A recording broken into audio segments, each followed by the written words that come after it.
So today I'm going to change the bulb in my front left side marker light, which is right here.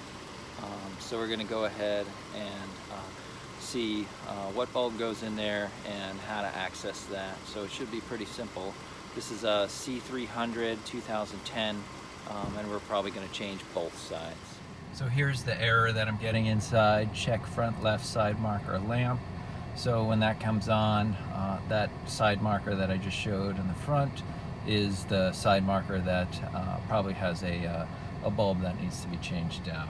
So I did go to, I think, Advanced Auto, and this is the bulb that goes in there. It's a 2827. They're orange, so we'll take out the bulbs that are in there, make sure they're 2827s, and then we'll go from there. So the best way to access the side marker bulb right here is actually to come in where the fender well is, and then you have the splash guard. So you want to go ahead and take off these plastic rivets. So you got one on the bottom, one in the middle, and then one up a little higher. So that should be enough for you to be able to pull it back some, stick your hand in, and go ahead and pull out the bulb assembly socket, and then take it out and replace it. So we're going to give that a try. So these little rivets can be a little bit of a pain, but what you got to do is get a tool like this plastic tool, and I have this trim removal set. So so I do use that and get it behind the little rivet that goes in, and then just go ahead and pull back. So now that the rivet is pulled back, it's no longer expanding the anchor, which is the other portion of this that's around it. So I have another tool, which is another trim puller, but this one's a little bit better because it's metal. So after you pull the little portion out, then you can put this behind it, and this is actually going to pull the entire rivet out, which is what you want to do next. So once you pull the entire rivet out, then you're able to pull back on the splash guard. There you go. So you got to do that for the other two. Maybe two would be enough, but I'm gonna most likely do three and see if that works, and I can get my hand in there. So let's keep working the others. So I was able to get all three of the rivets out. Two wasn't enough for me to get my hand in between these.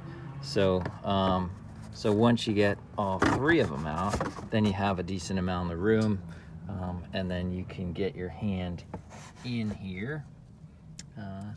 So you can see, if I get in the right spot, there's the connection, and there is where the bulb goes in. So I'm going to reach in there and go ahead and take that out of there, and make sure I got the right bulb. So in order to remove it, I just have to push down on the bottom with my thumb and towards me, and it twists. So it's going to turn and then come out. So there it is. So it looks like it's a clear bulb, not the orange bulb, but that shouldn't matter. So just make sure they're the same numbers. So here's the two bulbs together. So they do have the same connection. I guess the bulb that's in there is a W5W, which is the clear equivalent to what I have on the right, which is the orange version, which is a WY5W. So this will work. So we'll go ahead and get that in. So it's pretty easy. It's just a socket and the bulb pulls out. So we pulled out the old one, and then we just have to go ahead and push in the new one. So now it's in. And then when we put it back in the socket, it should be pretty simple. Just like we did before, we'll have to pull this back, and then we're gonna have to twist it in place. So you can see these tabs here. So we're gonna have to go ahead and put it in and then twist it so those tabs lock. So let's get that going. All right, so I'm just gonna grab the bulb at the end, and you can see it's got to go in here.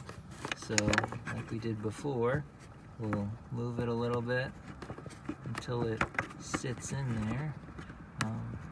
There you go, so it's sitting in, but then you have to turn it. So I'm gonna push this part at the top towards the front, and then I'm gonna pull this part at the bottom towards me, so that way it turns into place, and now it's locked in. So we got that bulb in, and we'll do the same thing on the other side. It's got the same 3 rivets that we'll go ahead and take out. And to make it easier, what I did was I turned the wheel so that the front end of the wheel is tucked into the wheel well, so I can get to the rivets right here, and that makes it easier. So on the other side, turn it the opposite way, and then you'll be able to get to those rivets. And if anything is different on the other side, I'll go ahead and put that in. All right, so I'm back in the car, started it up. I've got the parking brake off. That seems to be when the light or when the warning comes on. Put it in drive, move an inch, put it in park. Still no warning light, so we should be good. I'm just gonna go outside and make sure that they're on the outside. So from the outside, you can see it is on now, so we're good. We replace that one. The other side's on too, so all you need is some kind of trim tool set and 2 bulbs, and you'll be good. It only took maybe 10 minutes in total to get replaced. So that's it. Hopefully it helps.